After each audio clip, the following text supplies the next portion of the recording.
It's the Drig podcast. Whoa. Hello, everybody, and welcome to the first episode podcast thing. I don't know what it's called. My name is Drig. Hello, I am also Drig. Ayo, so I wasn't really sure what to talk about today, but then I was thinking about it, and I was like, you know what? I want to talk about fruit leather. Fruit leather? What is fruit leather?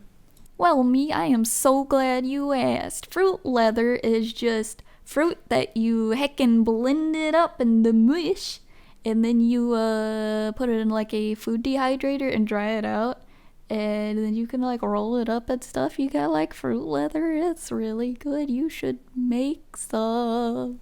So, is it like... I get that you are drying out mushed up fruit, but what is the texture of that? Is it crunchy? I mean, it can be crunchy on like the edges wherever it's thin, you know? Because like you're supposed to lay it out on this like a little mat, and it's all supposed to be even height, but you know, on the edges sometimes it'll be thin, and when you're drying it out, those will dry out the fastest on the edges, so it'll get crunchy wherever it's thinner if you do it wrong. But everywhere else, you're supposed to dry it out to the so-called perfect fruit leather level, and it'll be chewy like a gummy bear. It'll be like a gummy bear, and it'll be sweet because it's fruit and really good. Okay. You may have moderately convinced me to want to try this fruit leather, despite the name. What what all fruit could I use with that? Like, I'm assuming there's some fruit that you just don't want to put in a food dehydrator, because I don't know. Anytime I think of a food dehydrator and I think of fruit, I think of crunchy pieces of fruit that you've dehydrated, like the spaceman food. You know what I mean? Like I cannot picture a gummy bear version of spaceman food. Okay. I totally know where you're coming from, because when I was first thinking about doing this, I was like, there's no way. Because the first thing I did was dry herbs in the food dehydrator. And of course, when you're drying herbs in the food dehydrator, you're turning the herbs crunchy. Like, they come out like little chippies, like little leaf chip things. And then you're like, oh, what's another recipe in this recipe book for food dehydrators? And it's heckin' fruit leather. And you're like, how am I gonna... What? I promise you, it is like a gummy bear, and it is really, really good. I don't really know how else to explain it. I don't know how it works, why it does it, but yeah. Fruit leather. You should do it. I should do it more. I'm actually making some right now, but I'm trying papaya this time. Oh. What? Okay, so I remembered that in the recipe book thingy for making the fruit leather, it said that you had to use like apple or pear puree, but you can only use fresh fruit that you cooked first. So whatever fruit that you used, you had to cook it first, and then you had to blend it. So I don't know, it wants it to be like a puree, like applesauce. Like it's basically just applesauce. Now that I think about it, for all the times I've made it, I've just made applesauce, but with whatever fruit that I was using. And I made it with peaches first, and now I'm making it with papaya. And those are both like really easy to mush up when they're fresh. So I didn't have to cook those to make them all mushy. And they came out, you know, like crunchy on the edges, but rubbery on the inside kind of thing.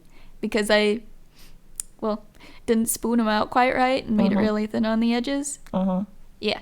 So So if I wanted to make fruit leather out of pineapple, I would have to cook the pineapple first. I think so. Maybe. I mean, that's what the book said to do. The thing that it's not like a full-on recipe book. It's like this like little paperback thing that came with the food dehydrator for the basic recipes. So, take it with a grain of salt. I don't know what I'm doing. Do you know what you're doing? Probably not. You're also me. You would think, wouldn't you? Well, that was unsettling. So, anyway, okay. I think we moved on from fruit leather at this point. What else are we going to talk about? Gardening. How about some gardening? I have a heck ton of plants right now that I don't know what to do with. I have so many like little cantaloupe sprouts right now. And I'm also growing lemon. Oh. Because, yeah, I made limoncello. Oh, we should talk about booze. I totally thought you were going to say boobs for a second. Or don't at me. What is wrong with you, honestly? Look, man, I'm you, apparently, so you might want to ask yourself that question. God dang it, you got me.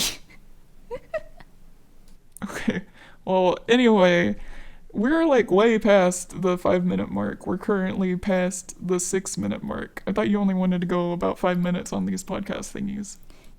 This podcast thing was just an idea I had this morning, so I don't know where you got that 5-minute mark from, unless I, just recently thought about that. And, yeah, get out of my head. Oh, wait, you're me. God dang it. This is hard. Yeah. Okay, so Jesus. We're gonna wrap it up here. Thank you all for listening. Yep, thank you, everybody. Also, this should be up on the YouTube channel. Drig will put that up there, who is also me. Yep. I will put that up there. I'm not putting it up there. She's gonna have to put it up there. Screw that. I'm not doing that kind of labor. No, I'm not paid enough.